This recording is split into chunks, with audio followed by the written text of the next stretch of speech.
replacement supplier that I just have one copy, but I'll give it to the most aggressive person who gets to me first.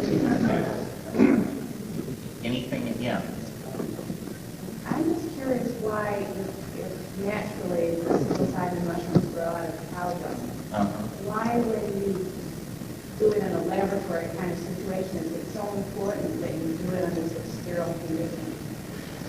Well, because it's very selective in nature. It does grow out of cow dung, but in the case of Stropharia cubensis, it requires the dung of Cebu cattle, the white, humpbacked, tropical cow.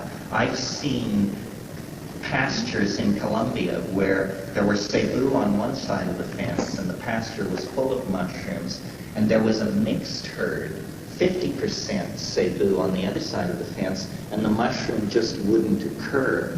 When you grow mushrooms in artificial culture, the strategy, all life requires the 8 essential amino acids. We all learn this in nutrition class. Well, so what you grow these mushrooms on is rye. And the endosperm of the rye, when it bursts from cooking, all 8 amino acids are available in the endosperm. So theoretically, you could grow almost anything on that medium. So that's why the only way you could grow Stropharia cubensis on manure that was not Cebu manure is if you very carefully composted it and neutralized it and that sort of thing. Mushroom growers know how to do this kind of thing, but it's definitely an art. Mushroom growing, I just can't say enough good things about it. It's alchemy. And this organism is an absolute workhorse. It will take 112 grams of rye and turn it into 12 dried grams of mushrooms. That's a 10% conversion rate. We used to say that a $17 100-pound sack of rye was worth $25,000 when put through this process. I loved it when people would come up to me at my talks and say, I just want to thank you for writing the mushroom book. You kept a family off welfare for 10 years. And in fact, we're moving to the south of France.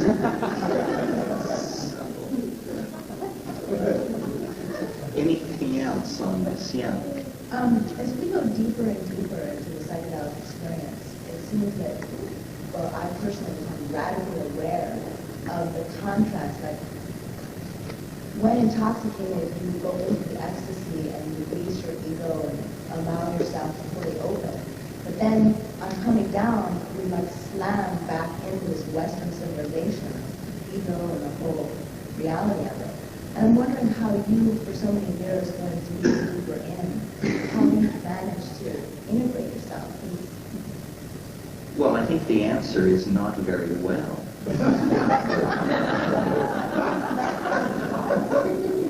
I'm very fortunate to have the career you see me hard to work at here, because what else could I possibly do? Well, I remember one time I was in the psych library at the University of California looking up something about drugs, and I pulled a book off the shelf, just at random, and opened it up, and it was describing process schizophrenia. And it said, the victim of this particular syndrome lives in a twilight world of self-generated fantasy and occupies a marginal position in society, usually holding down odd jobs and moving from... So this is it. Now I understand. So, my father used to tell me, he said, you'd rather change the world than change yourself. And I guess that's what happened. I've managed to make this marginality something that I can actually make a living out of. I think it's hard if you take psychedelics and are completely without community, you sort of think you're nuts. One of the things that's so important about a get-together like this and like last night is that the psychedelic community sees itself. I mean, they've ripped off our fashions, our hair length, our speech styles, everything else. You can't really tell freaks from everybody else. But when the community self-selects to come here, someone like myself or Andy Wilde or Tim Leary or whatever, you should look around and see who's here, because these are the people that can be the basis of a community. Also, probably whatever you're looking for, someone in this room has. And it's just sort of a kind of social scavenger hunt to figure that out, you know. But it's really important to build community. If, you know, there's this cliche, one person with a mad idea is deluded. Two people with a mad idea is a folle à deux. 3 people with a mad idea is a cult. And 4 people with a mad idea is a religion. And 5 people with a mad idea, that's reality. So it's all about building a common language so that we can talk about it and support each other as we come and go from it. Otherwise, it will always remain private, marginalized, and socially inconsequential, I think. I mean, how fortunate it is that, like, in the more primitive cultures, in more indigenous cultures, where they have a shaman there, not only voyage the group through the hyperspace, but then upon going back to everyday life, they're far more integrated with nature and living that integration of non-barriers. Well, and everyday life for them is being embedded in a climaxed tropical forest or something like that. Yes. No, it's very hard to make sense of, like, taking psychedelics in Manhattan or something and then coming down to fit yourself into that world. The cognitive dissonance that we feel between the psychedelic state and the lives we have to lead is a measure of how far we've fallen from any kind of lifestyle that supports self-exploration of the body and the mind.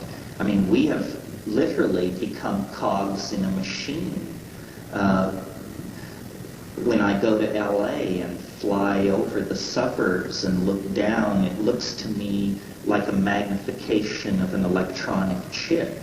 You know, it is in fact simply a fractal resonance of the electronic chips that are in the toasters, vacuum cleaners, and televisions in those houses. And as you look down, you realize as long as the Reader's Digest stays subscribed to, as long as the people who live in those houses climb in their Japanese cars and go to their jobs every day, the system works. But the amount of humanness in that system, the amount of passion, the amount of dreaming and romantic hope is zero, you know. I mean, people's idea of a golden dream is a better BMW. And this creates, you know, toxic, low awareness lives. And then people wonder why they're depressed and have ulcers and their children don't respect them and so forth and so on. So sad. It's just Well, we have allowed institutions to rule our lives. And institutions are not necessarily servants of the human agenda. I mean, I think I said to somebody during the break last night, I quoted Lenin, who said, when it comes time to hang the capitalists, they will sell us new rope. I feel like, you know, we're just willing to deal the planet until there's no planet left to stand on.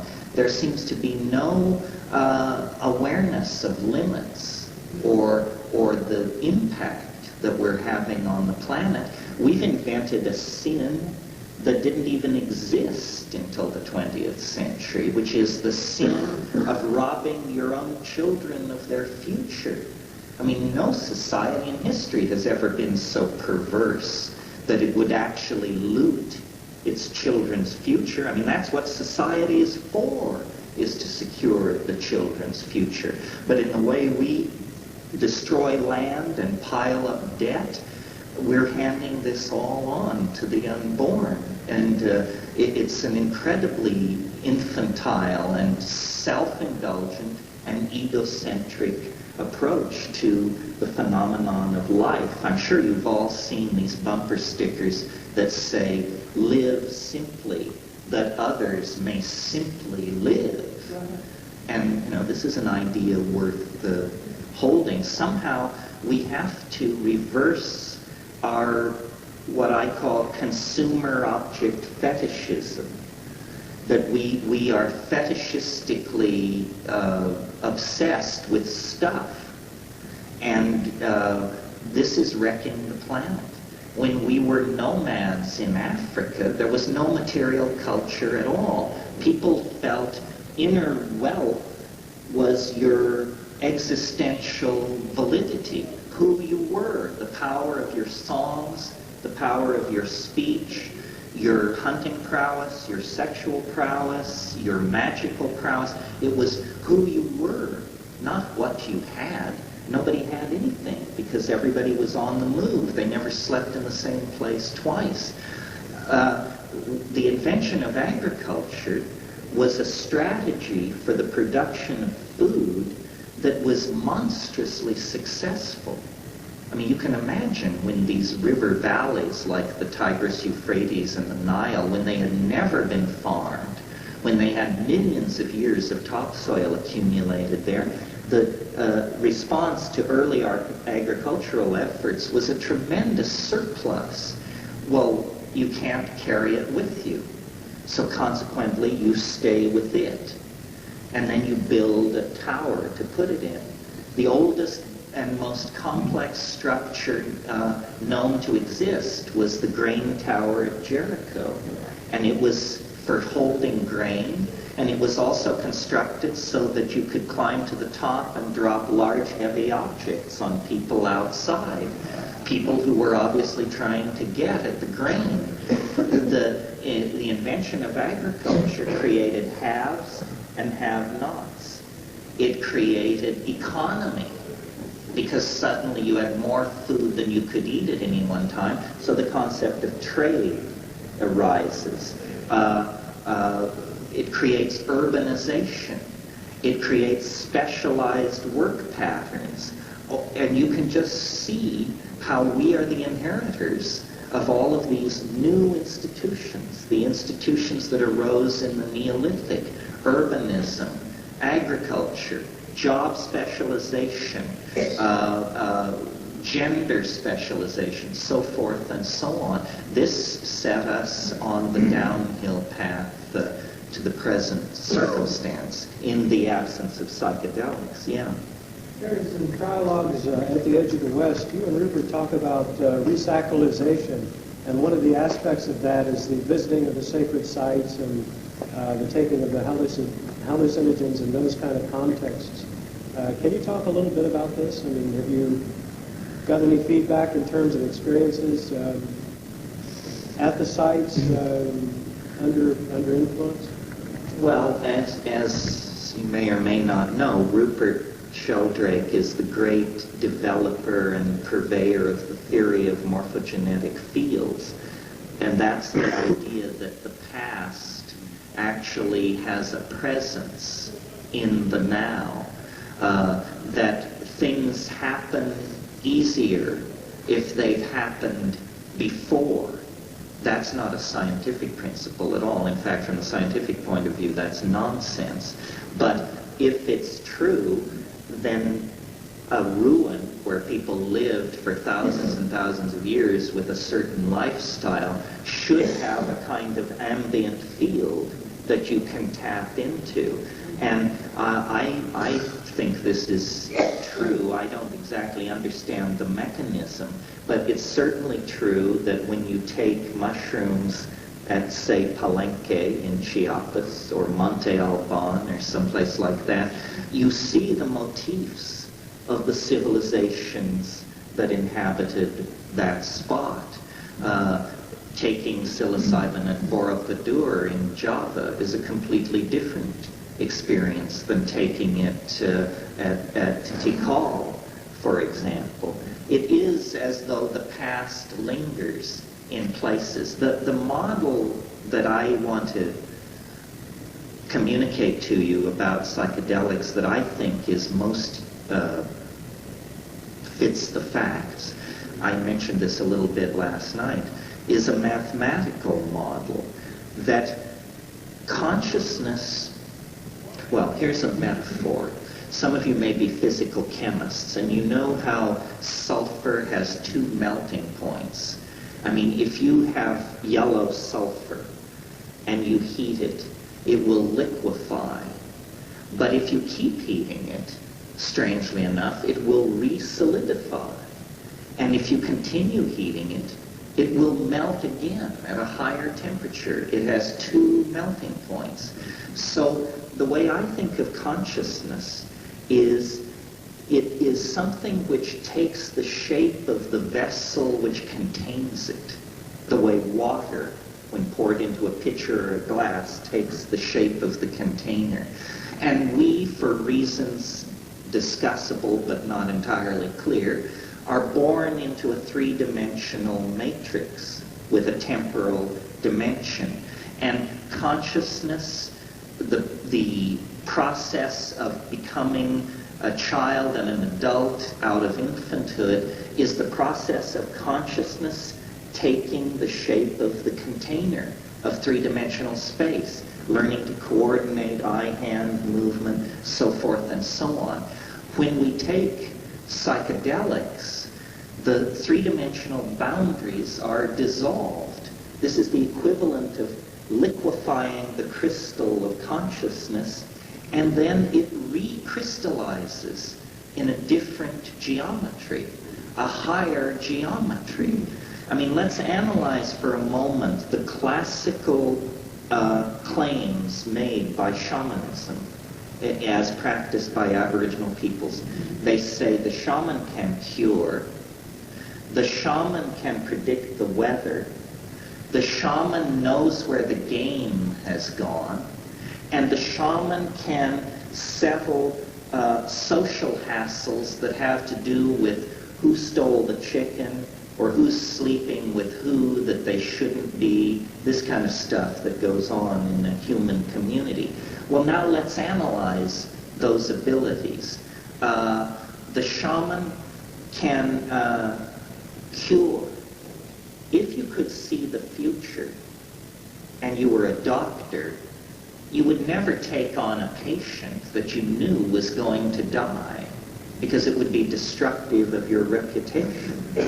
If you could see the future, predicting weather is no problem. You just look at next week and there it is. If you could see the future, saying where the game had gone would be no problem, because you could see it. And if you could see the future, if you had a hyperdimensional perception, then questions like who stole the chicken or who is sleeping out on who would be perfectly transparent. So I think consciousness has a hyperdimensional modality that we download it into the somatic dimension of the body as a survival strategy.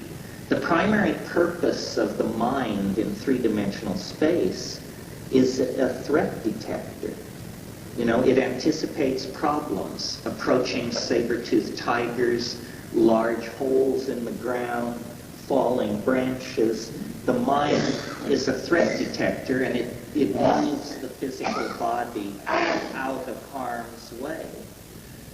That's an evolutionary and practical adaptation of consciousness. What consciousness is in and of and for itself is very hard to say exactly. So, hanging out with Rupert Sheldrake and the other author of Trialogues at the Edge of the West, who is Ralph Abraham, a brilliant mathematician, research mathematician. It seems to me that the best model of what psychedelics do is they actually raise the dimensionality of the experience of mind so that you actually look down on time. You see the past. You see the future in a way that is very hard to put into English, because English is a language that has evolved inside the constraints of three-dimensional space and time. That's why it's so hard to create a language that can contain these things. But I take seriously the perceptions of shamanism. They are not in any sense of the word delusions. That's why I called my book True Hallucinations. Hallucinations are a form of perception that is as true as ordinary vision. It's simply not about ordinary space and time. It's about hyperspace and hypertime. This is why you've probably noticed in me, and I certainly notice it in other psychedelic people, an extraordinary awareness of large scales of space and time. It's no problem for me to shift 10,000 years in the past or 100 million years in the past. At any point in any conversation, I can see the whole thing. I'm also aware of the spatial size of the universe and how it's put together. This is a psychedelic perception acquired over years and years of doing it. I always think of Giordano Bruno, the Franciscan heretic of the 15th century, 15th, 14th, 16th century, who was burned at the stake because he realized that the universe is infinite. Giordano Bruno said, the stars that we see at night are suns hung like lamps to the uttermost limit of infinity. Nobody had ever said that before. They were all living in an Aristotelian universe of concentric shells. He broke through that by simply opening his eyes and looking at the night sky. And then a primary perception about nature came to him. And nature is the ground of the psychedelic experience, because when you look at reality on a scale of 100 million years, most of it is nature. I mean, the artifacts of human civilization arise very late in the context of being. Yeah. Can you talk about some of the inhabitants of these other dimensions that you've met and talked to? I noticed that you said that you didn't think there was moral perfection in these realms. What are the intentions of these beings towards humans? Well, wild horses couldn't dissuade me from talking about this. This is, the question was, what about the entities that are encountered in these dimensions? And I guess it carries us to the core issue, because, if I tell you that there is a substance, a plant, or a drug that allows you to access childhood memories, or that allows you to more deeply appreciate art and music, or that allows you to be a kinder, gentler human being, I don't think this is exciting, but it doesn't strain credibility. But if I say to you that there is a drug that will convey you into a domain inhabited by glossolalia jabbering elf machines that are producing strange technologies with your voice and attempting to direct human destiny, that's a little more confounding. We've moved well beyond the Freudian or Jungian map of the unconscious with that. That was what really set me on this path. I had taken LSD before I smoked DMT, And I was able to hold it within the model provided by Freud and Jung and Huxley and ordinary literatures of mystical experience. But when you smoke DMT, it seems to carry you into a data field that is well beyond the ordinary or classical mystical domains, because the first thing most people notice about the DMT flash is that it's filled with organized intelligence. You see entities, and they are not material, but they are full of affection and interest in humanity, and they are attempting to communicate something. I don't know how many of you have actually smoked DMT, but or heard me describe what happens when I do it. But it is the most extraordinary experience that a human being can have this side of the yawning grave. I mean, there's no doubt about it. It's the onset is very rapid, like 15 to 20 seconds. And first there's a kind of a swirling mandalic form, usually orange or yellow, that we've come to call the chrysanthemum, simply because that's what it looks like. It looks like a chrysanthemum. And then, as you're looking at that, what's happening at the synaptic level is these DMT molecules, which have a greater affinity for the serotonin receptor than serotonin itself. By the tens of millions, these molecules are elbowing serotonin aside and fitting themselves into the lock of the receptor and turning the key. And there is this high-pitched and then a sense of a membrane breaking or ripping or something. There's a sound like a bread wrapper being crumpled, which a friend of mine said, oh yes, that's your radiointellecty leaving the anterior fontanelle at the top of your head. Well, maybe. It's certainly something dramatic is going on. And then you are propelled into a kind of tunnel, a kind of disystolic, fluctuating thing. And there's a lot of sucking and popping sounds, a kind of a...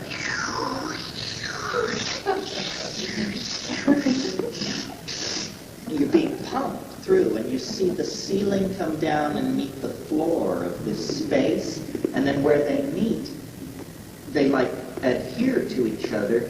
And then when it pulls back, there's another space, and you tumble into it.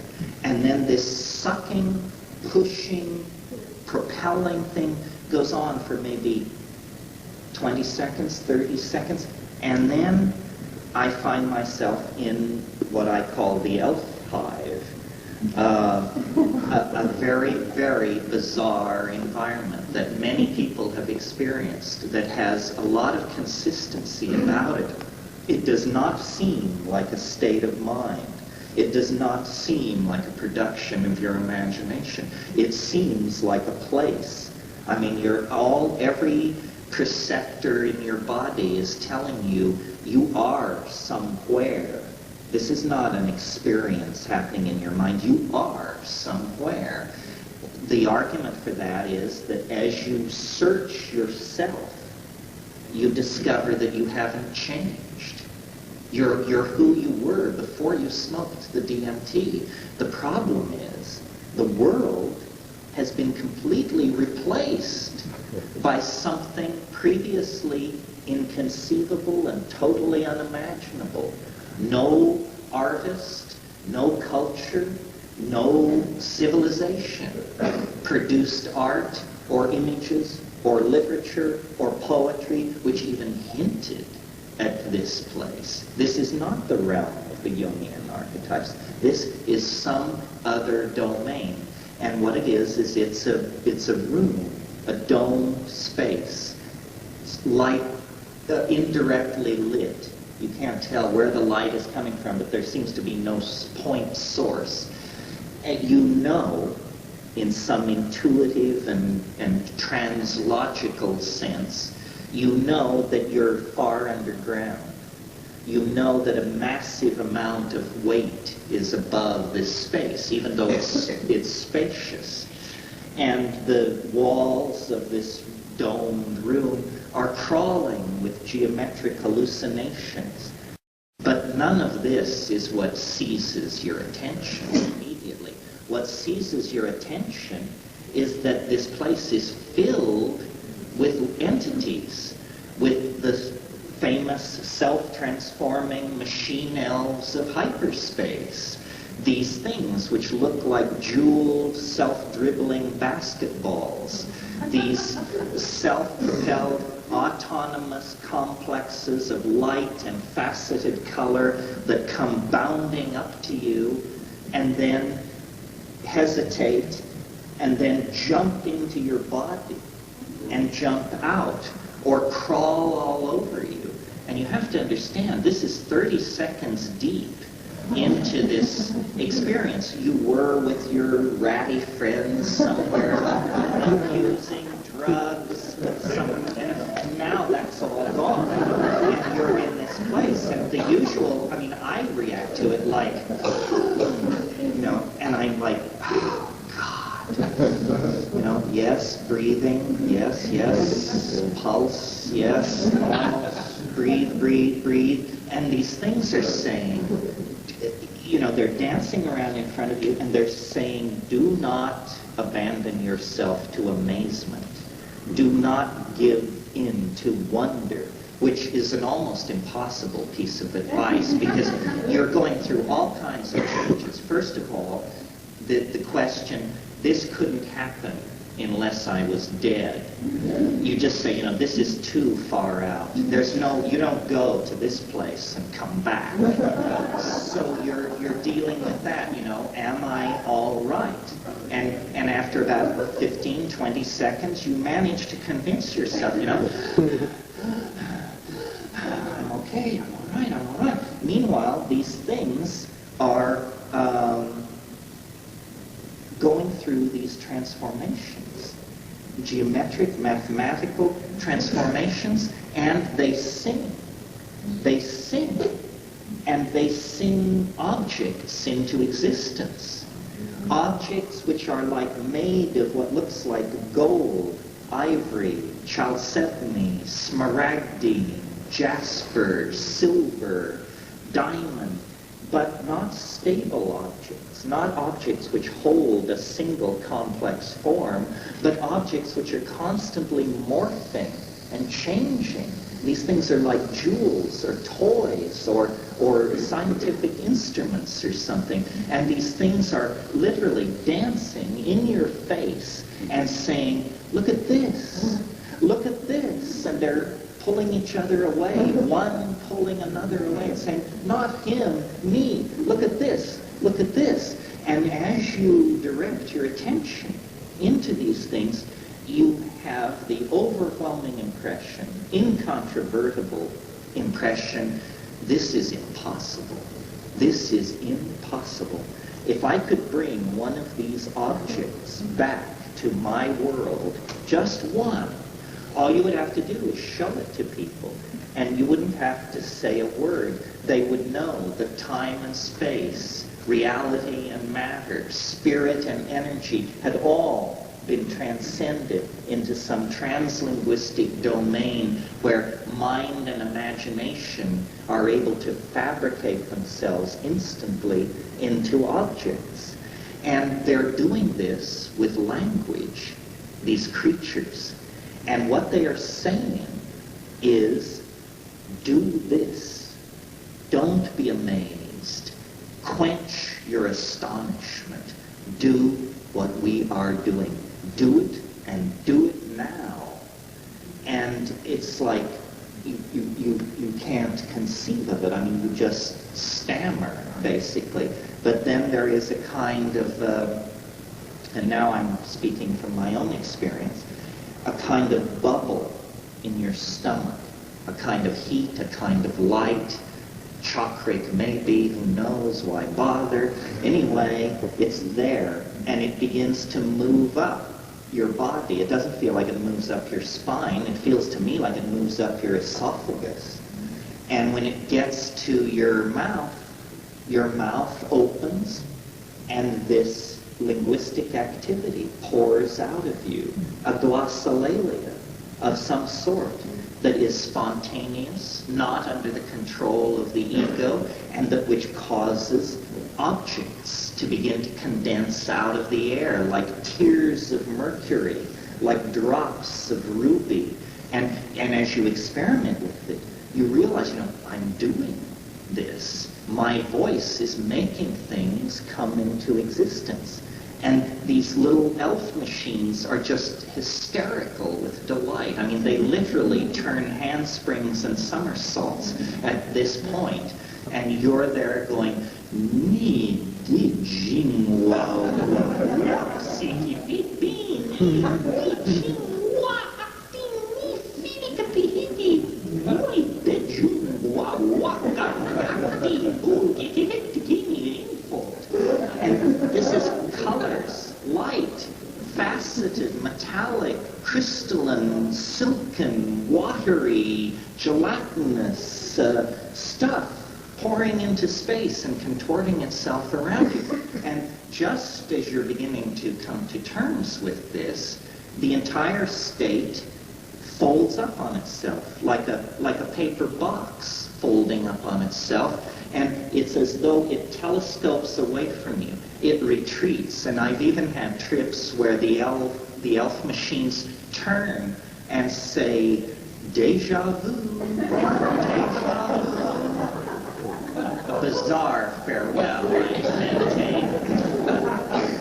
And then you're back with your grimy friends in that room, and you open your eyes, and you are about as high as 1,000 mics of acid would put you, but you proclaim immediately and with great conviction, "I'm down, I'm back." I mean, the fact that your friends all look like praying mantises is a minor detail at that point, because where you've been was so much more peculiar than where you are that you're willing to embrace it as totally ordinary reality. Just, triangular faces, compound eyes, we can relate to this. And then, within 5 to 10 minutes, you completely return to the baseline of consciousness. So completely that you cannot tell that you've taken a substance. You can search into your body. No headache, no tiredness, no stimulation, no excitement. You are 100% back to where you were before you started. Now that's an extraordinary argument for the non-toxicity of DMT. Let's talk pharmacology for a minute. The way you evaluate the toxic nature of a substance is to ask yourself the question, how long can I feel it? If you take a drug, we don't even have to name the drug, if you take a drug and 36 hours later you're still refusing phone calls and lying around in warm baths and scheduling massages, then you took a drug that was toxic. Your body didn't know what to do with it. And it took it a long time to get together a strategy for shunting it to the urinary tract or wherever it's going. A DMT is like hurling an ice cube into a blast furnace. It barely has a chance to exist before the body says, I know, I recognize this. I can deanimate this. I can dealkylate this. I can shunt this to the urine. No problem. That is a sign that this stuff is completely benign. So is the fact that it occurs ordinarily in human metabolism. Every single one of us has DMT in our brains right now as we speak. You might note that this is the ultimate catch-22 in terms of if they ever want to take us all in. You know, they don't have to throw pot around in your apartment. Your head makes you guilty, you have a Schedule 1 substance in your brain. This was not known when DMT was made illegal, and it might be an interesting defense if somebody ever got into trouble. So there you have it. The most powerful hallucinogen is the most short-acting, is the quickest to return you to the baseline of consciousness, is probably the safest, is the most widely distributed in nature.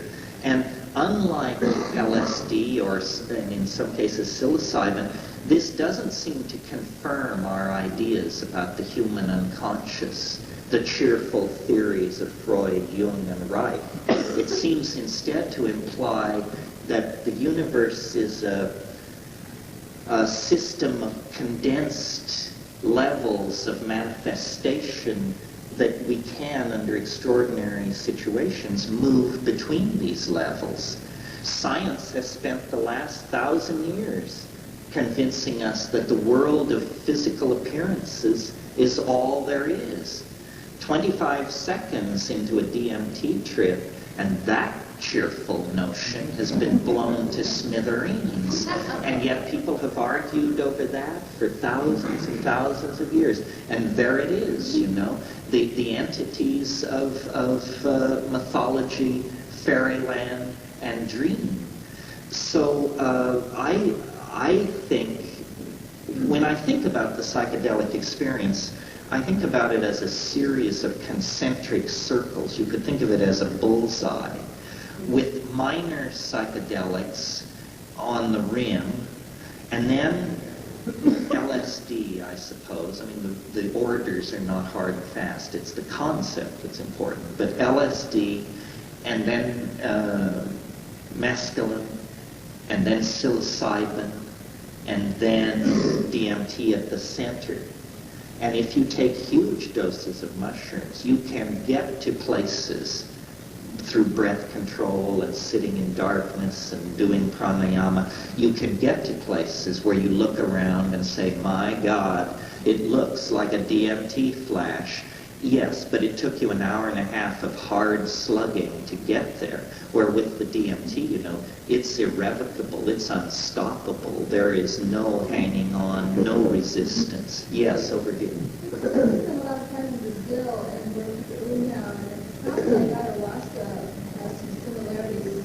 Ayahuasca similar to DMT, or what would you say about that? Yes, ayahuasca runs on DMT. What you see, here's the deal. DMT taken orally is destroyed in the intestine by an enzyme system called monoamine oxidase. It's simply the system which oxidizes monoamines, and all these drugs we're talking about are monoamines. What's happening with ayahuasca is there are chemicals in nature known as monoamine oxidase inhibitors. And if you mix DMT with a monoamine oxidase inhibitor, then the DMT will not be destroyed in the gut.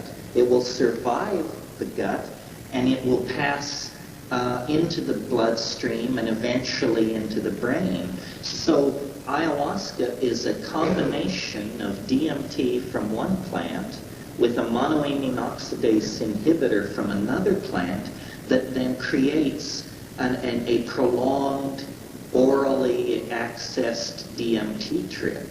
And it is certainly true that if the ayahuasca is brewed with sufficient DMT, it can be as intense as a DMT flash. Is that the rarity of the chacrona?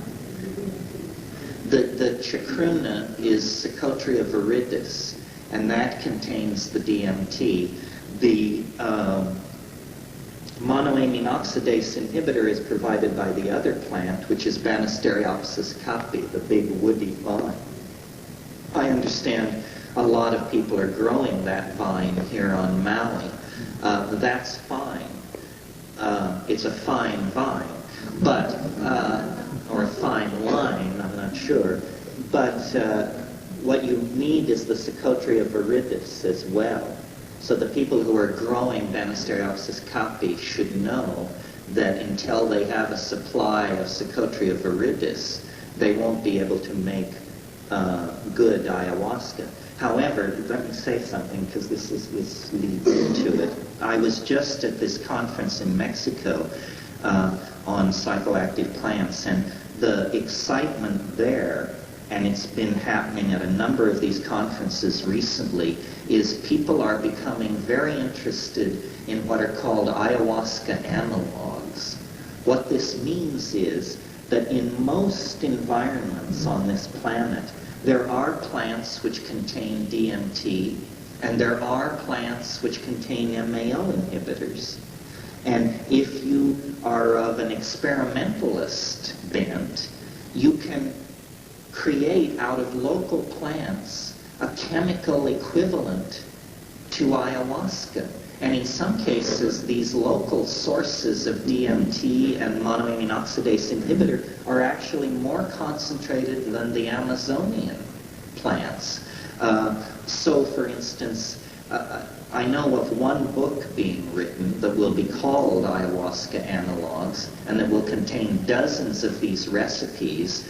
And I think this is going to change the tenor of the psychedelic debate considerably, because what we're going to show is that there are dozens, perhaps hundreds of plants on this planet that can be combined with other plants to create very powerful hallucinogens. And attempting to legislate and control all of this is just a fool's task, and it should be left alone. As an example, if any of you want to fiddle with this, the standard source of the MAO inhibitor is Pagamen harmala seeds. Pagamen harmala is Syrian rue. It grows from Manchuria to China in dry areas, and the 2 grams of Pagamen harmala seeds ground in a Braun coffee grinder or austerizer or something like that can be combined with some source of DMT to produce an ayahuasca analog. And you can get Pagamen harmala from seed companies, from Of the Jungle, which I mentioned, or at Iranian markets. It's a standard item in Iranian markets. It's called Hurmal, Hurmal, and if you ask for this, they'll sell you a bag of hard little black seeds. That's Pagamen harmala. Excellent source of monoamine oxidase inhibition for the home experimenter. Yes, over here, somebody. Yeah. Have you or known anyone that took too much DMT and twice, 3 times? Yes, well, I remember one incident years ago where we were in the loft of some house somewhere and doing some foreign country where it was legal, and somebody who had walked like half a mile and then run up 3 flights of stairs came into the room and saw that we were smoking DMT. And so since smoking DMT takes a certain amount of courage if you have done it before, you have to sort of be macho to get through it. So this person just flopped down on the floor, huffing and puffing, and I said, Tom, you need a hit. And he took it, and he took 3 very large hits, and he was quiet for a very long time, and then in a very small voice said, "I've done too much."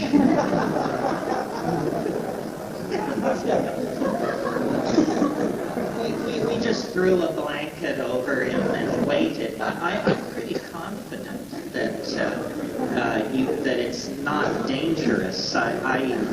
Somebody said that the only way DMT can be dangerous is if you fear death by astonishment. And that's a big leap. sitting here, but death by astonishment is a real possibility. I mean, it is so amazing that you feel like you have broken the amazement reflex, and it's just gotten stuck. And you're saying, how awesome can something be? How blown can your mind be? Yeah. I'm wondering, not necessarily about the danger, physical danger, more on the experience of it. Is it more in that room than you were ever, or longer lasting, or different? It's more in it. Like, for instance, on psilocybin, you hear a teaching voice, the mushroom voice. And sometimes, this is me, I don't know if other people do this, but I've noticed in psilocybin there's a certain place, about an hour and 30 minutes into it, which I call Elfland. And it's not that there are elves there. It's that when you pass through this place, if you have had enough experience with these things, when you pass through this certain place in the psilocybin intoxication, you know that elves could be there. You can feel them the way you feel pigs in the woods, but you can't see them, So when I pass through that place, I can call them out. And it's sort of like a Nepali marching band. It comes from a long way off. It's like tinkling, drumming, percussive, and it comes closer and closer and closer. It's like the approach of a parade. First you hear it, then you see it, then it's all around you, then it passes by, and then you're left in darkness again. So it's a kind of coming out, and people say, how do you call elves? It's very simple. Some of you may remember a wonderful episode, an early episode of I Love Lucy, where she's talking to Ethel about communicating with flying saucers. And Ethel says, well, how do you do it? She says, well, it's very simple. You just close your eyes and say, come in, little green men, come in, little green men. And I found that perfectly effective. You don't have to go to Sanskrit. You don't have to decode Kabbalistic ultrastructure. You just say, come in, little green men, and they will emerge literally out of the woodwork. I mean, that expression, coming out of the woodwork, means a lot more to you after you smoke the DMT, because they come out of the woodwork, yes. Back here, yeah, here. It occurred to me after experiencing DMT that there possibly would be a correlation between near-death experiences and alien abduction experiences. Have you ever thought into that, or do you think people are trying to bring you through in that area without the Well, that's an interesting question. I've thought about it. The near-death experience, as conveyed by the various books, Ken Ring's books and Moody's books, sounds a lot more pedestrian than DMT flashes. I mean, it's all about beckoning dearly departed ones. I've thought about DMT in terms of that, and I think it may be an ecology of souls, but it's not Aunt Minnie or Uncle Fred. It doesn't work like that. I don't know. The near-death experience, the alien abduction thing, I have more trouble with. I know some of the people at the center of that point of view, I guess you would call it, and I haven't been terribly impressed with their integrity or their integrity. Without raining on anybody's parade, I would like to suggest that what the alien abduction experience is that we are in such a state of crisis as a culture that a lot of people are losing the ability to distinguish memory from dream. And that, in fact, it's very hard to distinguish memory from dream. We all deal with this on a trivial level. I mean, I'm sure you've had the experience of going to dinner with someone that you rarely see and saying to them, my goodness, it's been 8 years, it's been 10 years since we had dinner in this restaurant together. And them saying, hey, I've got news for you. We've never had dinner together in this restaurant.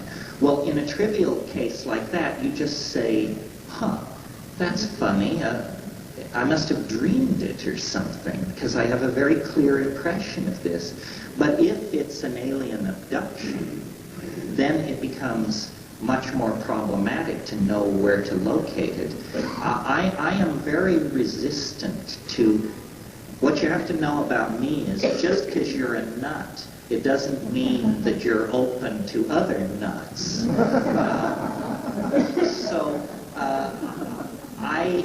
I don't like the paranoid and menacing aura that surrounds the alien abduction thing.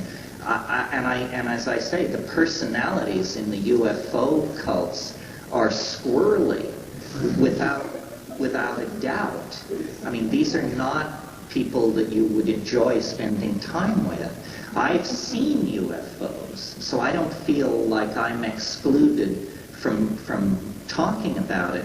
But they always make it too simple, the witnesses. And the whole problem with the occult generally is that it's all too simple, and people claim too much knowledge. You know, people say, well, on the 11th level, the princes of the 5th chakra are involved in working with the violet energy of the this. How the hell can anybody say this kind of stuff? I mean, it's just theosophical baffle garb. The whole point is that you don't know exactly what's going on. The thing I like about psychedelics is that if you're not on them, weird shit isn't happening. I mean, I don't want to go into a boundaryless world where I'm channeling this and channeling that and manifesting something else. People say, can't you achieve these states on the natch? Well, yeah, you can if you're crazy as a shithouse owl, but who would want to, you know? I mean, the whole point is that these states are not invading ordinary consciousness. I mean, if I woke up some morning and discovered in my morning meditation that I could trigger a DMT flash, I'd get professional help well before breakfast, you may be sure. The goal is not to access these places on the natch. I mean, that's nuts. It's like trying to fly by flapping your arms. They're just as real when you access them on DMT as when you access them any other way. I don't know what it is with the... my rule, which is Occam's razor, familiar to any of you who've studied logic, is hypotheses should not be multiplied without necessity. In other words, don't be weirder than you have to be based on what you know and experience, because that's weird enough if you're doing your homework. So to decide that you're going to believe in some fantastic occult cosmology is to essentially throw away your freedom. I'm a pragmatist. I don't like ideology, any ideology. I mean, I don't like, I mean, there are obviously toxic ideologies, fascism, sexism, but ideology itself is toxic. Once I asked the mushroom in the Amazon, I said, why are you dumping all this stuff on me? Why me? And it said without hesitation, because you don't believe in anything. And that's what it requires, I think, is an empty vessel. If you carry to it beliefs about fairyland or divas or etheric bodies or all that, then it will simply inflate your pre-existing belief and confirm all your prejudices, and you'll be no better off than some other form of middle-class smugness. What you have to do is try and empty yourself of belief and say to it, be what you are. for yourself.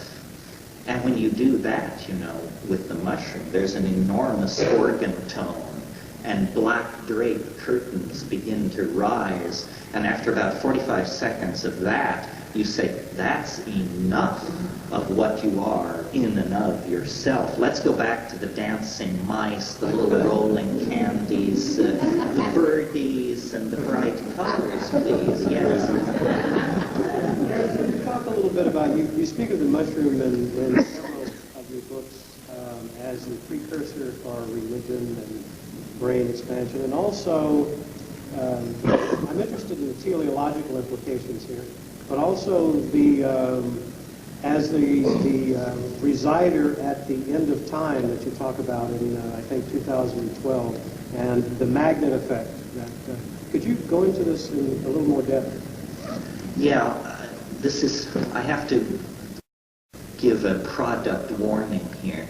You get two things from me. You get what you could have gotten somewhere else if you went to libraries or read books or did something. In other words, I'm just a teacher, and I tell you what you could find out somewhere else. And that's what we've been talking about here, exotic as it may seem. The other thing you get is my conclusions about these places. And those are simply my conclusions. They have no force. There's no moral or intellectual imperative to line up with me on these things. But as a psychedelic voyager, I keep trying to create a meta-theory. I keep trying to understand what is happening. And I really have come to believe, this harks back to what I was saying at the beginning here this morning about how the psychedelic experience is an experience of higher dimensionality, that what that boils down to is an awareness of the future. And the future is not what we think it is. The future is not something which extends endlessly away from this moment into a dimension that has not occurred yet. The future is finite. And this is a big surprise. I talked a little bit last night, we all operate under the scientific myth of the Big Bang, which says that the universe sprang from nothing in a single instant. That seems to me highly improbable. Difficult to assess the odds, I grant you, since it only happened once, but highly improbable that out of a perfect dimensionless vacuum, a singularity of such complexity as this universe could spring into being. If we're being logical, it seems to me that if you need a singularity to anchor your cosmology, it's much more logical to place the singularity not at the beginning of the universe, but at the end of the universe, and to see process not as the unfolding of the consequence of cause and effect following cause, but to see the universe as a process being drawn toward something, being drawn toward higher states of order, being drawn toward completion, complexity, concrescence. And this is what we in fact see. I talked about it last night, the way molecular complexity was the foundation for life, life the foundation for higher animals the foundation for thinking civilized beings, and so forth. I really believe that what's happening on this planet is a kind of birthing process. Biology is the placenta of spirit, and the entire earth is pregnant with the gestation of spirit. And it is perhaps even willing to rupture itself in order to bring to birth this higher form of organization. And in the same way that the process of the gestation and birth of a child takes a long time but it's very dramatic in the last few hours. That's where the action is, because that's when the child moves into the birth canal, and convulsive tremoring begins, and the uterus expels the child into another dimension. I think history is the birth canal of spiritual transformation. That the reason we are such strange creatures is because we are neither spirit nor simply animal. We are the fetal form of a new ontological order. And it takes about 25,000 years for the process to come to completion. And it starts with just a seed, the building of a fire, the enunciating of a word, the forming of a thought beneath the beetled brow of some distant ancestor who raises their face from feeding for a moment and has this descent of higher order into their sphere of cognition. But once the hook is in, it begins to build. Technologies, languages, philosophical points of view, inventions, migrations, gene swarming, religious teachers, techniques, it all begins to feed into itself faster and faster and faster and faster. And now we have reached the short turns of the spiral. We are being shaped by a trans-dimensional entelechy of some sort that lies ahead of us in the future, that casts an enormous shadow across the lower dimensions of space and time that we inhabit. And in our more primitive cultural forms, we just call it God and say, we are being propelled toward God. We are being pulled into God nature. I don't think that this is the God who, in Milton's phrase, hung the stars like lamps in heaven. I can't conceive that it could be that God. I think it's the God of biology. That biology is in the process of transforming itself on this planet, and that history represents the final crisis. And look where we are. I mean, imagine the life of the fetus in the womb. Comfortable, weightless. Food is being delivered through the umbilical cord. All needs are being met. There is simply the great oceanic oneness of being, and then growth and growth. In the same way that we expanded across continents and began to clear forests and build stone cities and build observatories, growth, growth, growth. Finally, it's all used up. The uterus, the womb is filled. It's no longer this dimension of endless freedom. Instead, it's a tiny, cramped, constricted space. The walls are closing in. This is where we are. The walls are closing in. There's no more space, and there's no going back. You probably all know the Grateful Dead song about you can't go back and you can't stand still. If the thunder don't get you, then the lightning will. That's where we are. That's what the 20th century is. It's the awareness that we have eliminated the option of centuries of a human future. It's all now going to be settled in the next few decades, whether or not this species goes extinct or goes hyperspatial.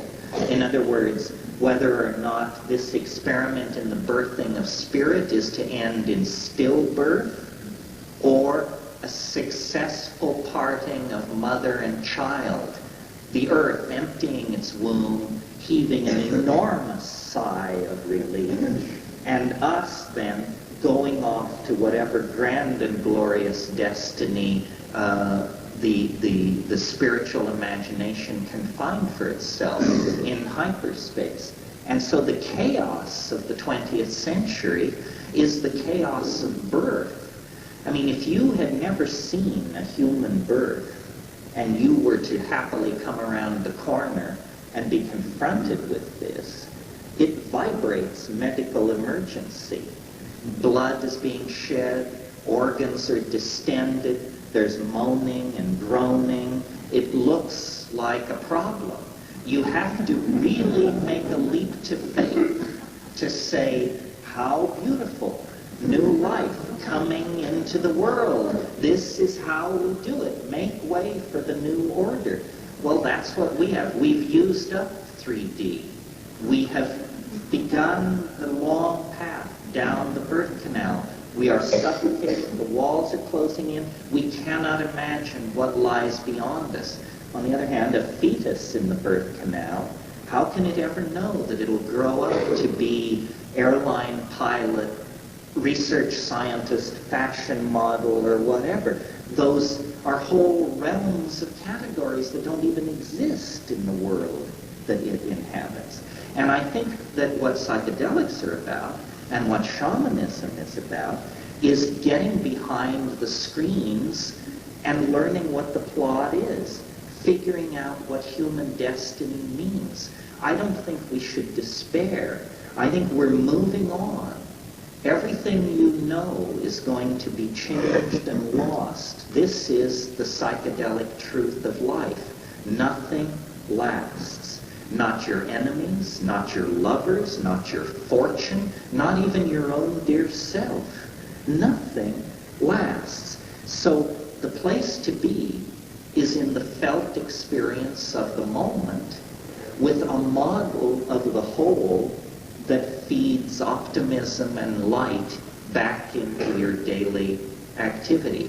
It's an incredible act of hubris to believe that we are not part of nature's plan, to believe that we have somehow escaped from the yoke of natural obligation and are just off on our own bender of some sort. I don't think that's true. Granted, we are weird. We are the weirdest animal species on this planet.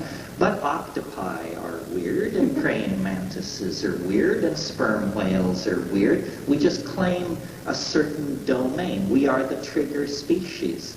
We are the minded ones. We are the species that downloads ideas into matter. We are the species that lives inside history. We live inside our ideas. We fabricate cities and international airports and national governments and languages and religions. And then we inhabit these things. The soft monkey meat that we are is not the essence of our humanness. This vast coral reef of technology and information transfer devices and paved highways and all this, this is the human world that we have created. We have downloaded ideas into three-dimensional space, and we've discovered that three-dimensional space can only take so much of this downloading of structure out of the imagination and into the world. And I think now we're going to the place where the ideas come from. And the shamans, for 100,000 years, have looked out over the landscape of time and seen history and seen that it comes to an edge. And beyond that steep edge beat the oceans of transdimensional eternity. And we are now being swept toward that. We cannot remain in the womb forever. It's inconceivable that we could try to manage human society on this planet for another 1,000 years. We have raised expectations in people that cannot be met if we extract every drop of petroleum from the planet, if we fabricate all the metals into junk. We still cannot give everybody a middle-class lifestyle. So something else is happening. We are preparing for a leap into hyperspace. You know, the French have an expression which means to step back before you leap. This is what the 20th century is.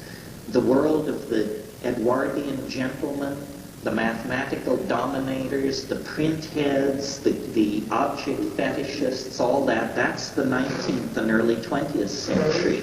Since about 1925 on, we have been circling around the problem of hyperspace, the unconscious, the Jungian archetypes, the psychedelic experience, the unspeakable. It has many names, but we have been butting our heads against it and gathering ourselves. There was an attempt in the 60s. It was premature. It's like one of those contractions where you say, it's coming, the baby's coming, it's coming, and then it doesn't come because the contractions fade away, and it turns out, no, maybe the next set of contractions will bring the baby. And that's where we are now. And we need to learn from the 60s and from the past. But I think psychedelics are central to our cultural evolution, and I think that's obvious because mind is central to our cultural evolution. If the expansion of consciousness is not what the future is about, well then what kind of future is it going to be? Is it going to be a progressively more brutish, regimented, fascist, mechanistic, organized and totalitarian future? I fear so, if we don't honor the mind, celebrate diversity and complexity, and psychedelicize ourselves in an attempt to do it as your question implied and I responded. You can predose with the MAO inhibitor and then take the tryptamine. What we developed in the Amazon that we really enjoyed doing was taking mushrooms and about 2 hours into the mushroom trip, smoking the bark of Banisteriopsis caapi, smoking the bark of the ayahuasca plant. Well, that contains an MAO inhibitor. And if you just took a couple of drags of this MAO inhibitor with your system saturated with psilocybin, it would immediately dial up the brightness of the hallucinations, and for about 25 minutes. And then it would go back to the normal level, and then you could take another hit and do it again. And you could do this 5 or 6 times in the course of a night. We called it vegetable television. And it was wonderful because the hallucinations were very colorful, 3-dimensional, highly engaging, but not overwhelming, you know. I mean, there are 2 kinds of hallucinations, at least. I mean, there are more than 2, but I want to distinguish 2.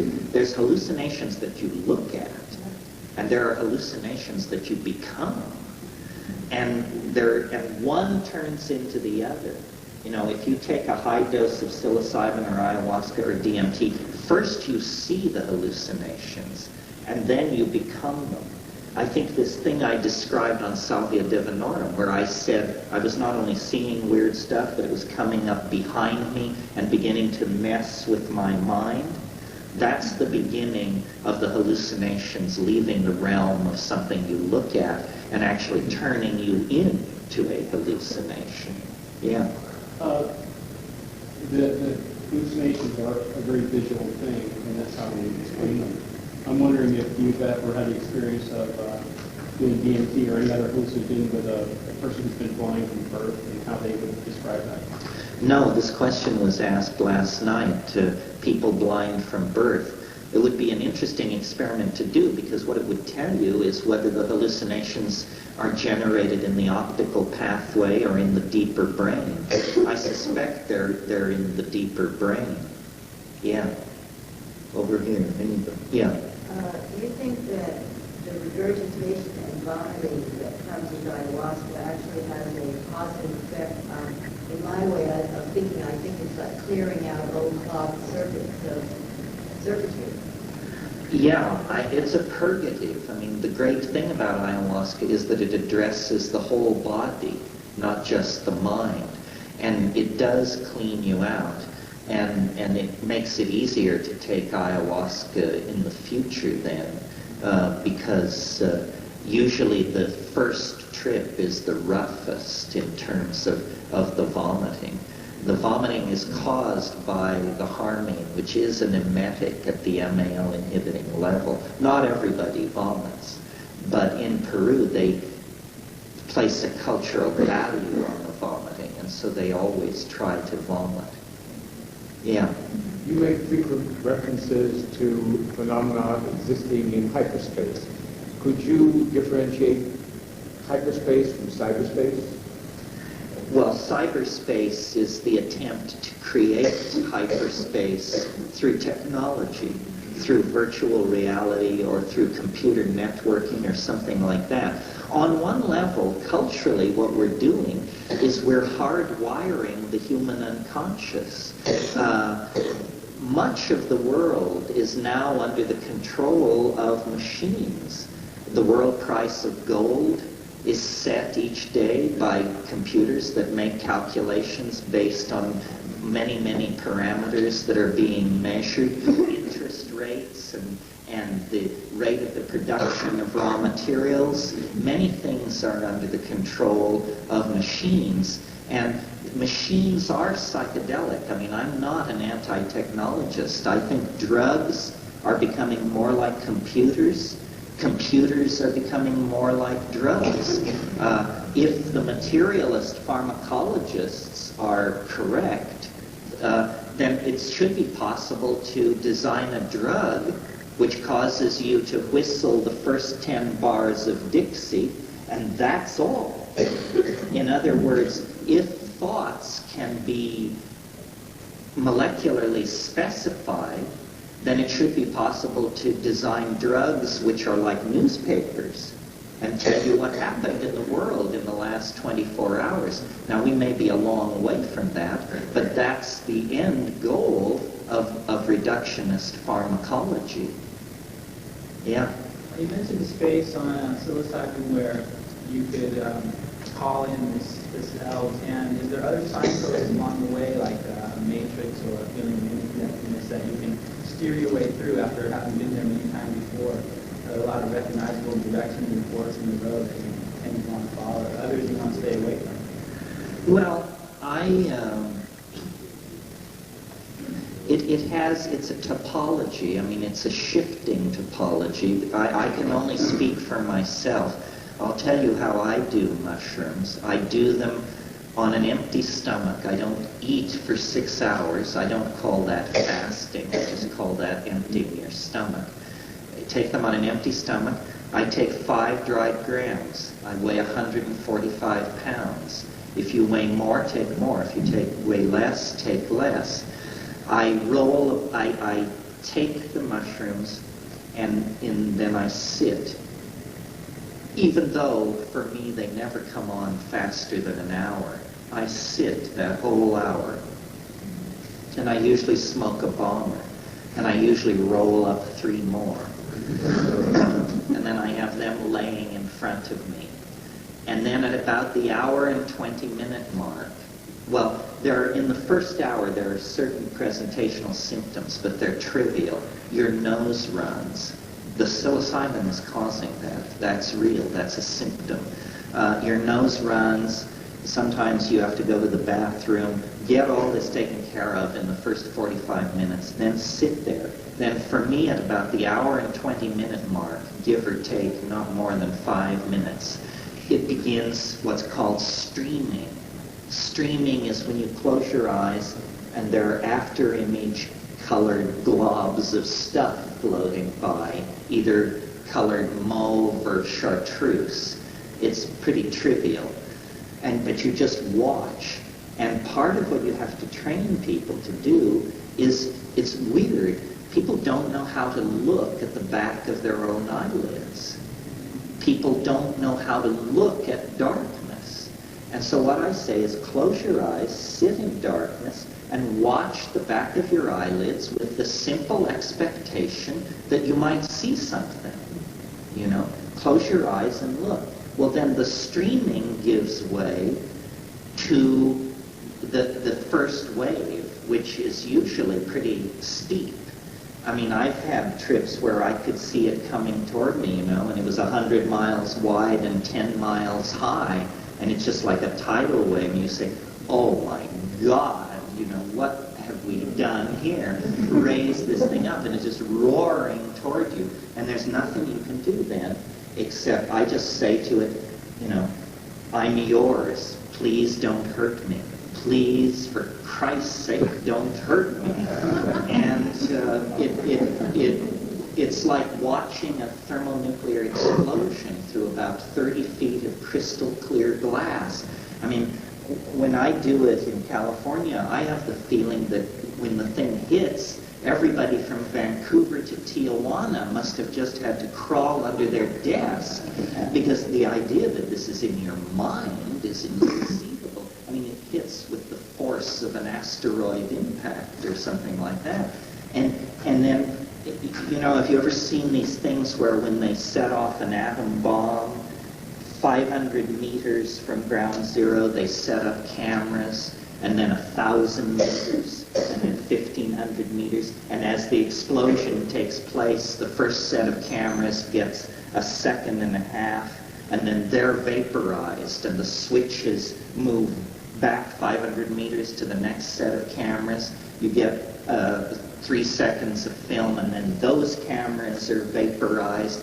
Well, that's what it's like. It just keeps exploding the perceptor, and finally, in a sense, you lose consciousness, because you can't say what goes on. It's just so extraordinarily boundary dissolving that there's no there, and there's no you there to tell you about it.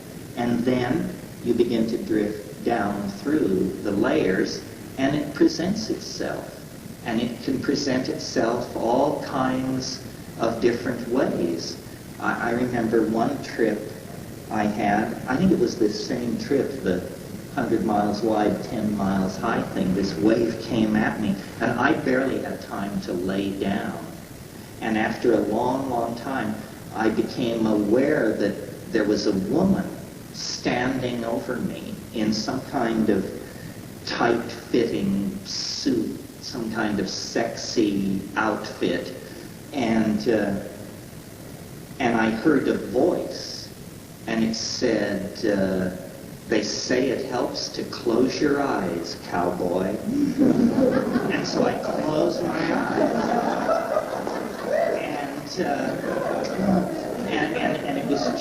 and it was just raging. And then after about 30 seconds, I opened my eyes, and this woman who was standing over me with my body between her legs put her face right down next to mine and said, "Is it strong enough for you, asshole?" And I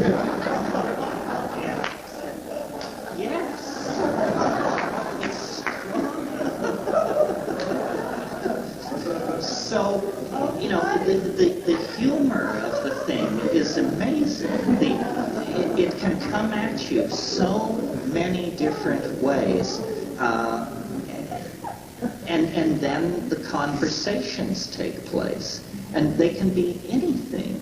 I mean, I remember one trip where, something's happening, and then click, and I'm looking at a map, and over here is the East Coast, New England, Florida, so forth, and over here is Europe and England.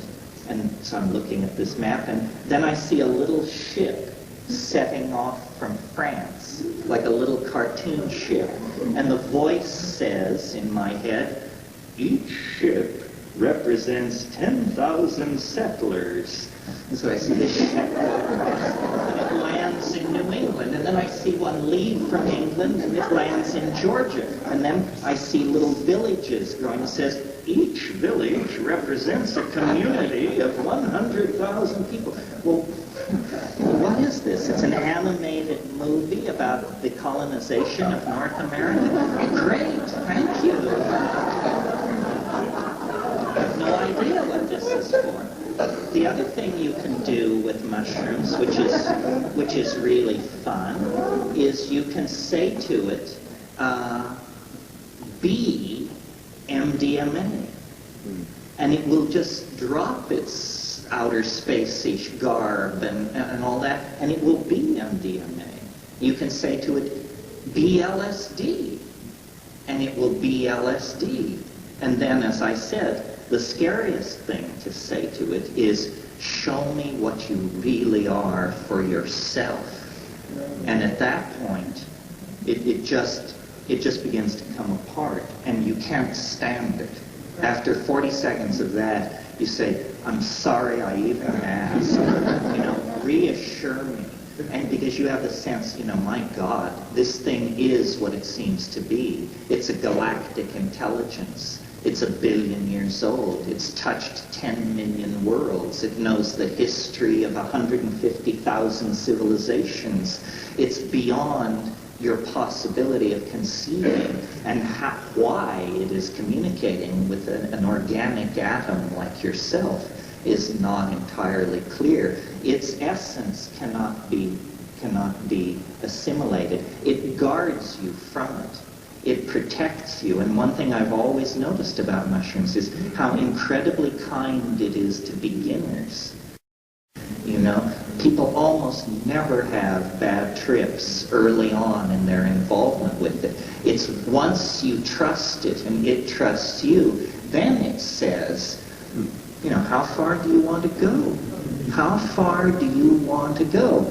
And this is here on a place like Maui, where there's a lot of spiritual disciplining going on and a lot of stress on conscious growth, it's worth talking about this. I have the impression from psilocybin that if you truly want to be the monk on Cold Mountain, this is the way to do it. You can do it.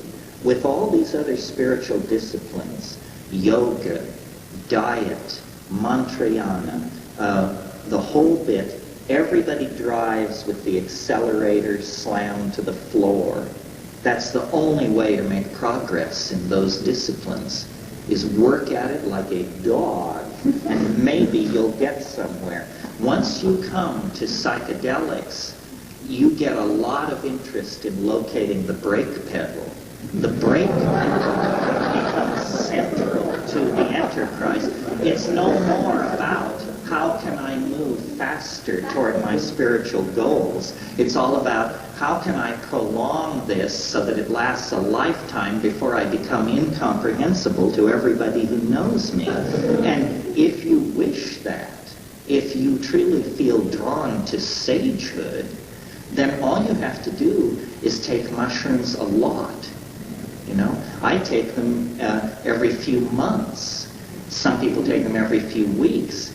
Take it 3 times in a week at the 5-gram dose, and you will have to make decisions about what you want to do with your life. Because I've noticed when I take it in the Amazon, the perception that you really have to discipline yourself to resist is the mushroom says, go into the forest. Take off your clothes.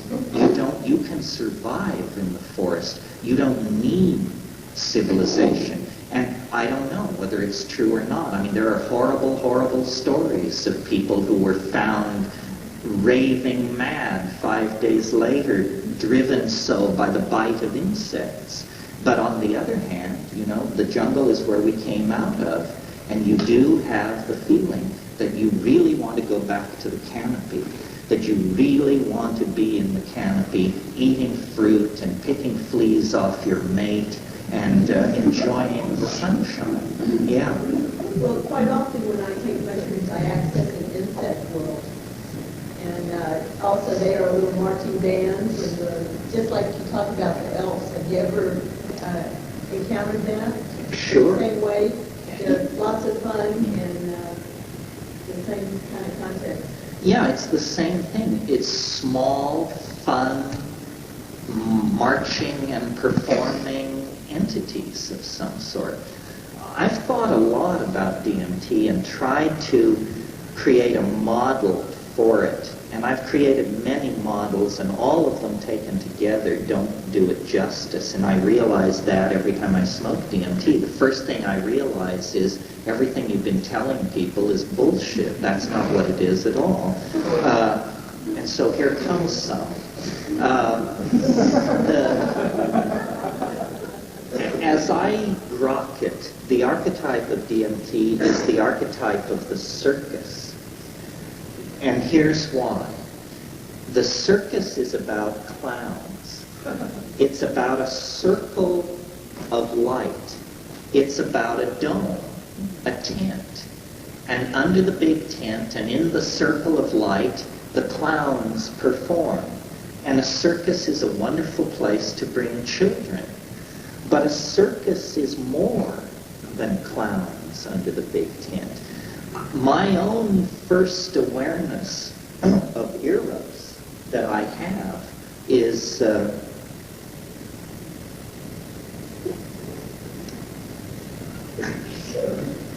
we are changing the tape.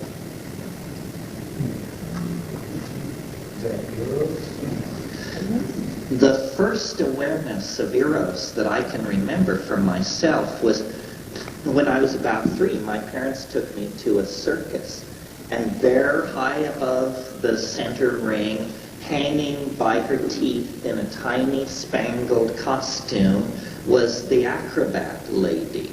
And this is Death and Eros spun together. She's practically naked. She's hanging by her teeth. She works without nets, and I got it. You know, I didn't have an atom of testosterone in my body at age 3, but I got it. That's part of the DMT thing. Eros, in some way that I have not been able to put my hand on.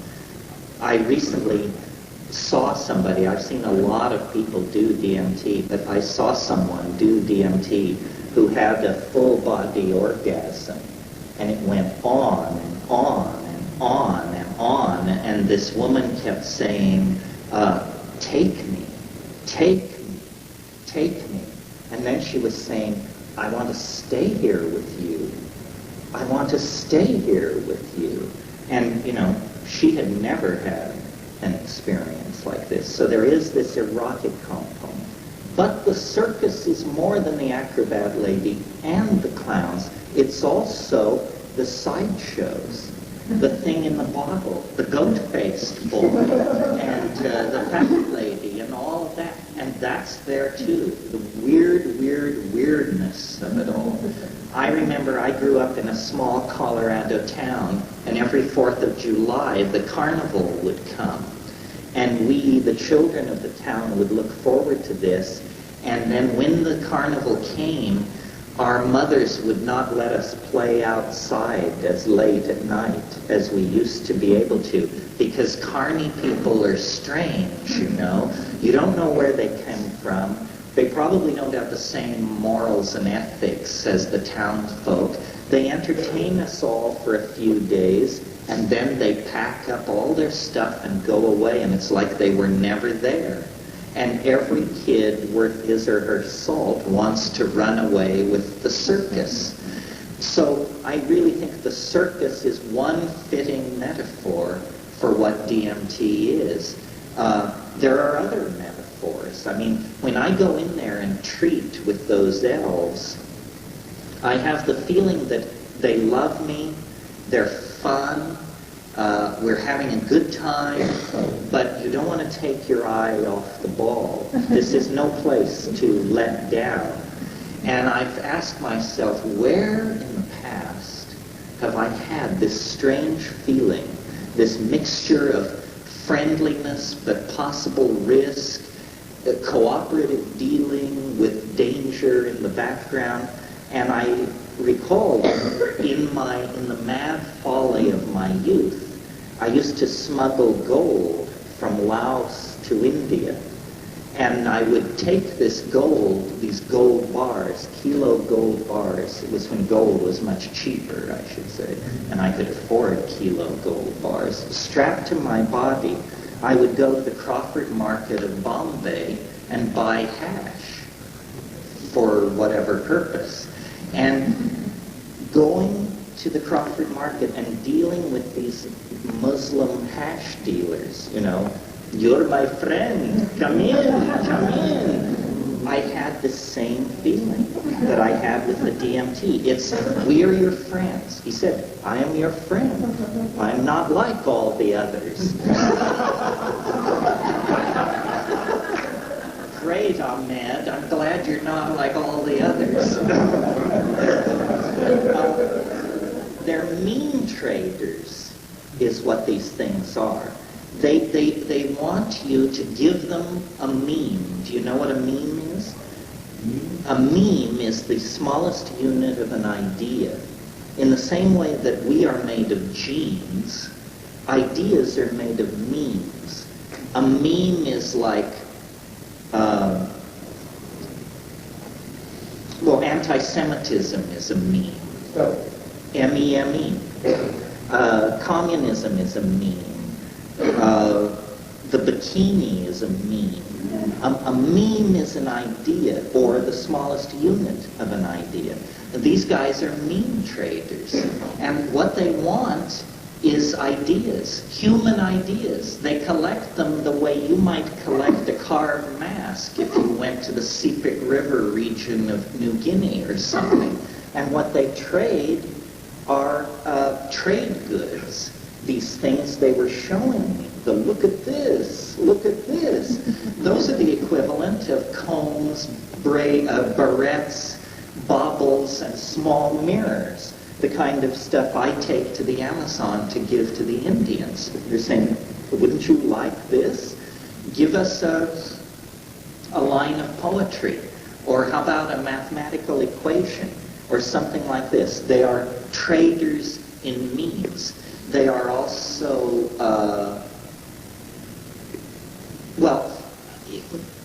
again, trying to be logical. If you accept that they exist, these entities, then it raises certain fairly profound questions. Where are they? Who are they? And what do they want?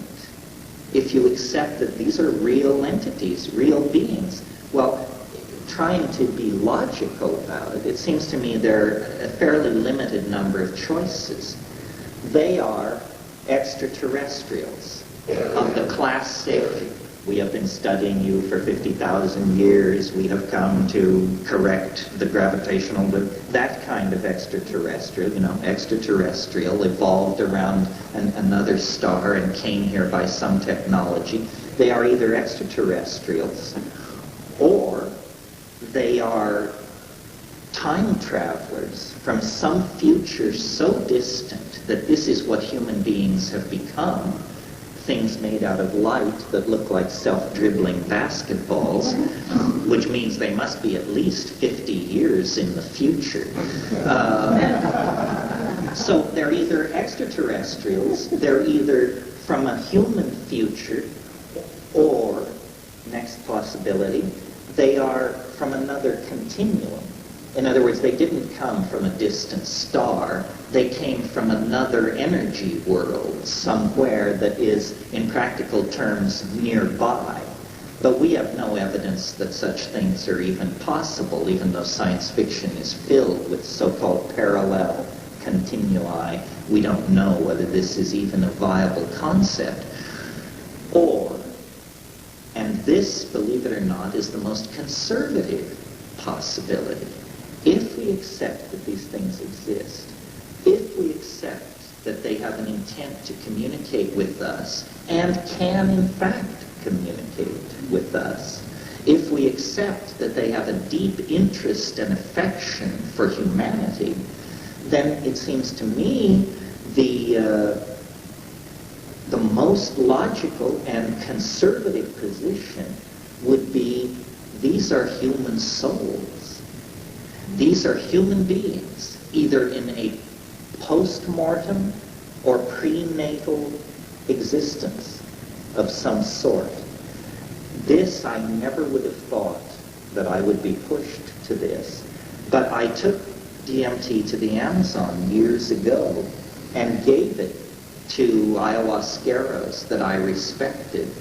And they just say, well, you haven't been listening. Didn't we tell you every dream that at the end of the most technological and reductionist and materialist of all cultural binges, we would discover a way to look over the barrier of death itself and see the survival of organic existence in another dimension. That is just about the most astonishing development that this culture could endure. far more astonishing than having visitors from Zenebel-Ganubi land at UN Plaza and start handing out technological gimmicks. And yet, this is what shamans have always believed for 100,000 years. This is the generally accepted belief about these entities. It just doesn't happen to be generally accepted in the high-tech industrial democracies infected with the meme of science. There, this idea is outlandish.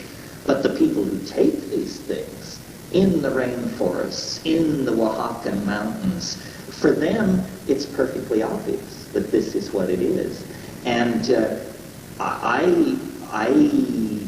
as I said, I was raised Catholic.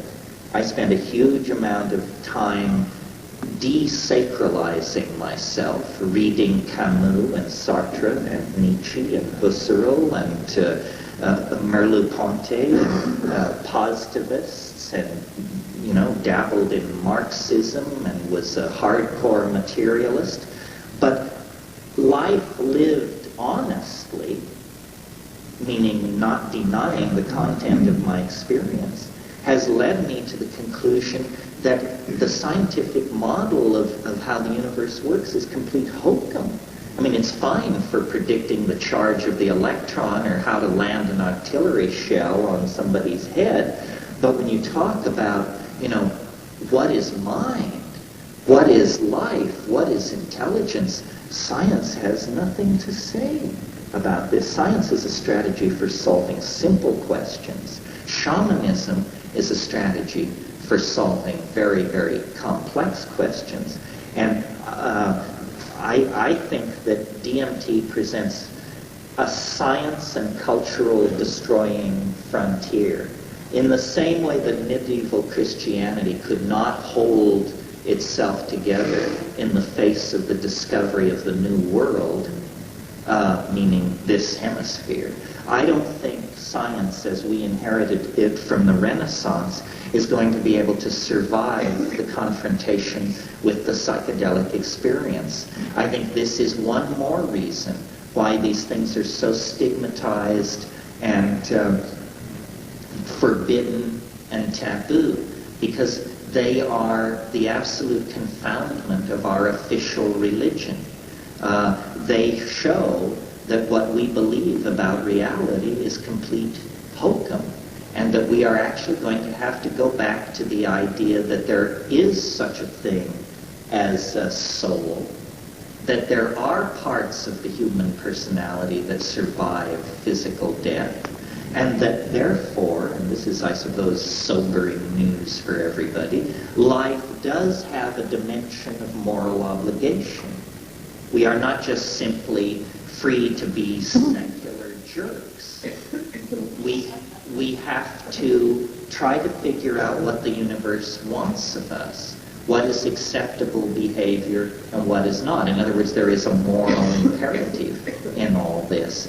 Every religion of enduring quality has some notion of an after-death vehicle, that life is a strengthening of certain structures ordinarily invisible that will be very important at the moment of death to carry the personality through to another domain. And the evidence of psychedelics and shamanism, I think, is that we need to at least take this seriously and explore it. And it can be explored. It's not in principle beyond rational comprehension. It's just that it can't be approached through an instrumentality. In other words, the way scientists like to work is they like to build fancy instruments and then integrate fancy measurements into some fishy equation. That's not how this works. We have to send great-souled people with tremendous artistic and poetic skills. We have to send those people into that dimension, and they have to return and sing and dance around our campfires and teach us what is there. And if this is done, I think that along with this dimension of moral obligation that the survival of the soul implies, there is also a dimension of hope and optimism. We don't know what life is for. And it's tremendously liberating to reconnect with the idea that there is more to the end of life than the yawning grave and becoming worm food. And it's that faith, and it isn't a faith exactly, it's secured by direct experience of the shamanic domain, but it is that experience which gives life meaning. Without that experience, meaning is not intrinsic. It has to be conferred. And so you confer meaning by fetishizing objects or by becoming fetishistic about power and control over other people. And these are the things that do not satisfy, but that we attempt to assuage our anxiety with. So I think that in terms of human psychology, the psychedelics are empowering us to discover the true nature of humanness, a fact that our obsession with scientism has occluded for us. And this is incredibly important for the culture because, frankly, I can't tell whether we're going to survive our history. It may be too late. It may be that what appears to be happening is in fact happening, and that we have wrecked the planet, and that we are destined for extinction. But it may be that death itself is somehow the answer, and that what we are headed forward into is a kind of non-physical existence in a non-physical dimension. I find that sobering. I'm not keen on it, but I'm willing to entertain it because I'm a realist. I know how far down the primrose path toward ruin we've come, and I know how hard it is to change people's minds. So maybe we're just going to continue practicing bad cultural habits until we in fact rob ourselves of any space in 3D in which we can be comfortable. Or perhaps there is a way to avoid that and to dissolve the boundaries between life and death and to become co-simultaneously both spirit and body, both in the physical three-dimensional realm and able to travel and move in these higher and hidden dimensions that the psychedelics reveal. This is what the future will unfold for us. And I think we're very close to the denouement. I believe that the acceleration of historical process that we feel all around us is part of a general law of acceleration that has been in place since the earliest moments that this universe came into existence, and that as the spiral reaches closure, we are going to be carried into a new realm of the spirit, and death and transfiguration may well turn out to be the same thing.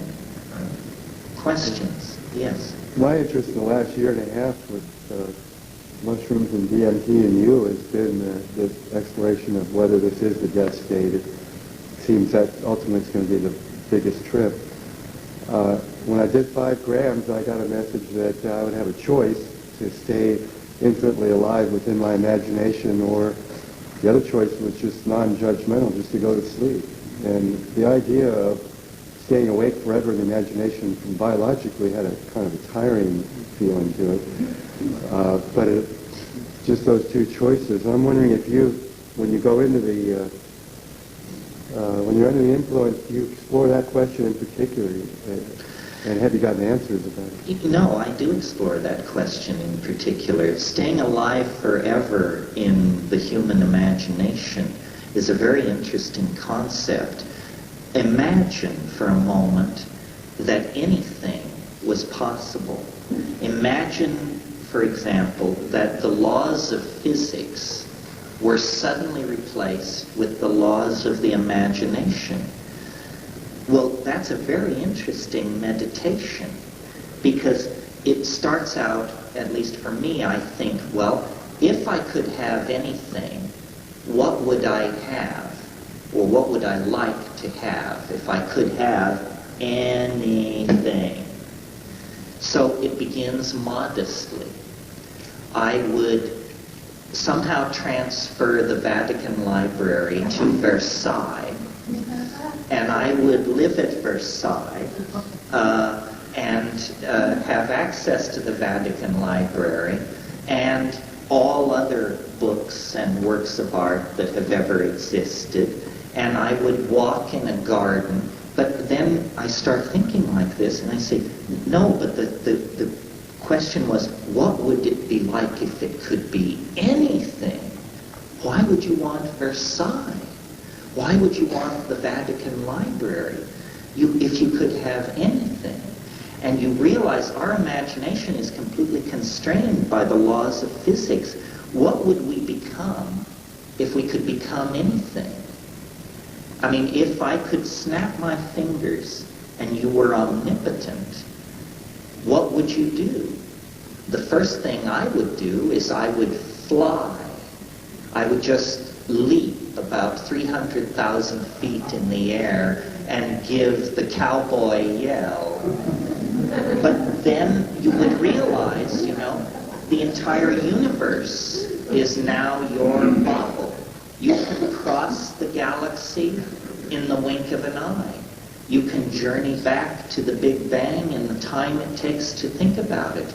There is no civilization in the history of the cosmos, no work of art, no ecstasy, no experience that is denied you.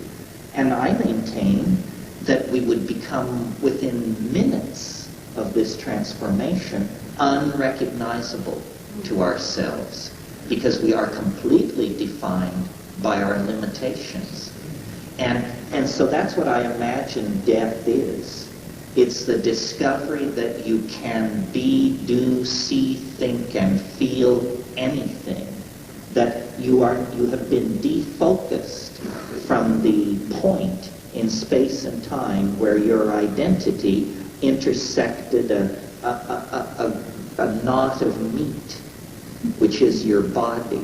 And that knot has now been untied, and you are flowing back into the infinite holographic ocean of all possibilities. And some people will create hell worlds. Some people want to be in nightmare worlds. And some people will create paradise upon paradise upon paradise. It's the final conquest of the imagination by free will. This is what William Blake was talking about, what he called the divine imagination. Yeah.